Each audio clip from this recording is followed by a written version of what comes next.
Prince Baldwin is 9 years old. He wrestles the other boys in the courtyard, and he wins. But his tutor isn't watching the fight. He's watching the prince's right arm. The other boys are scratching him, digging their nails into his skin, and Baldwin doesn't react. When the tutor pulls him inside, he presses a lit candle straight to his arm. Nothing, no pain. In the 12th century, leprosy is a final verdict. There is no cure and no treatment. The disease slowly consumes the victim's body, purling their fingers inward, collapsing their face, and eventually blinding them. Most lepers are cast out of society. They live in colonies outside the walls. They ring bells to warn people they're coming. But this boy cannot be banished. He is the crown prince of Jerusalem. His father rules a kingdom entirely surrounded by enemies, and the royal bloodline must hold. The kingdom requires a king to defend it. Yet the child destined to protect the holiest city on earth is trapped inside a body that is actively eating itself alive. When Baldwin is just 13, his father dies of dysentery on a northern campaign. The crown instantly passes to a child with a disease that is already destroying his nervous system. As the young king takes the throne, the barons of the court kneel before him.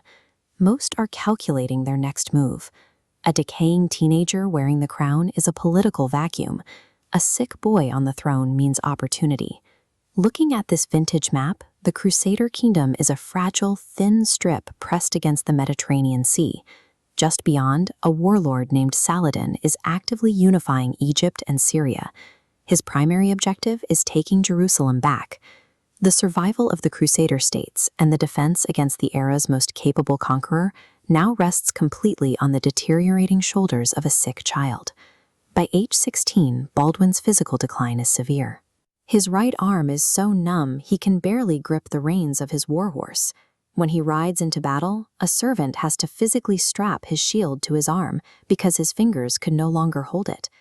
This diagram shows the brutal mathematical reality Baldwin faces. Saladin crosses the border with an invasion force of 26,000 men. Baldwin can only muster 375 knights and a few thousand infantry. Saladin expects the Crusaders to retreat behind their walls and wait for reinforcements. Instead, Baldwin locates the massive Muslim army near a hill called Mont Jassard and orders an immediate, full-scale charge. Caught completely off guard, Saladin's massive army shatters. The soldiers scatter into the desert, leaving thousands dead. Saladin himself only avoids capture by fleeing on the back of a racing camel.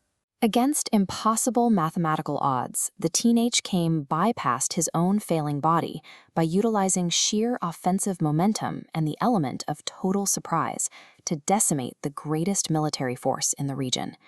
4 years later, the disease consumes the 20-year-old king.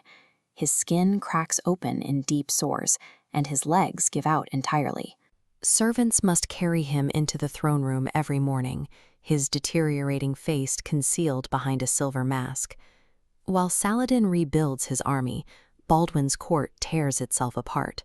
His mother whispers in corners, the nobility splits into factions, and his sister's new husband, an arrogant French knight, illegally raids a merchant caravan, breaking a fragile peace truce with Saladin. Baldwin retaliates against his own family with precise political aggression.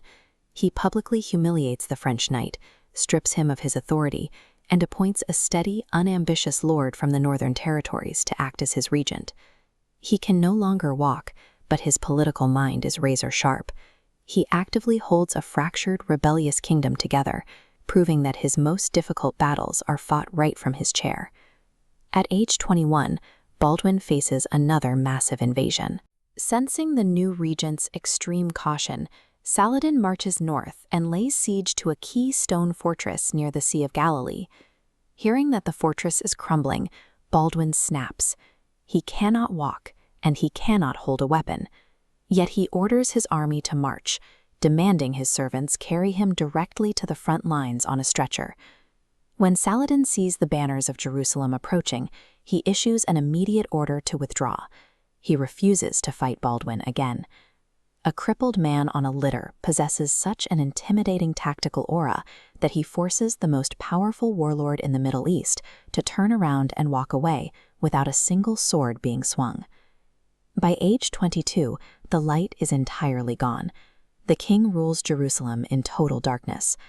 Bedridden and breathing through sheer agony, he spends his days dictating letters and listening to his advisors read reports aloud.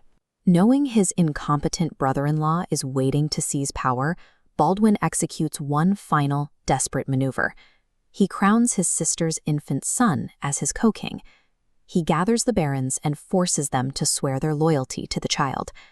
Some lie directly to his ruined face, and though he cannot see their expressions, he knows exactly who is just waiting for him to stop breathing. Even in pitch blackness, his mind works to construct a fragile wall of legal oaths. It is a paper-thin sandcastle designed to buy Jerusalem just a little more time. At 24 years old, the pain finally stops. Baldwin dies, having dragged a crumbling kingdom through 11 impossible years of survival. Just 2 years later, the sandcastle washes away. The French knight seizes power, ignores all tactical sense, and loses the entire city of Jerusalem to Saladin at the Horns of Hattin. The absolute collapse of the Crusader army the moment Baldwin is gone proves a stark reality. For over a decade, the kingdom was sustained by absolutely nothing but his personal willpower. A boy defied biological inevitability and military reality. He paid out his life in rotting flesh and agonizing pain, solely to buy the holiest city on earth one final decade of life.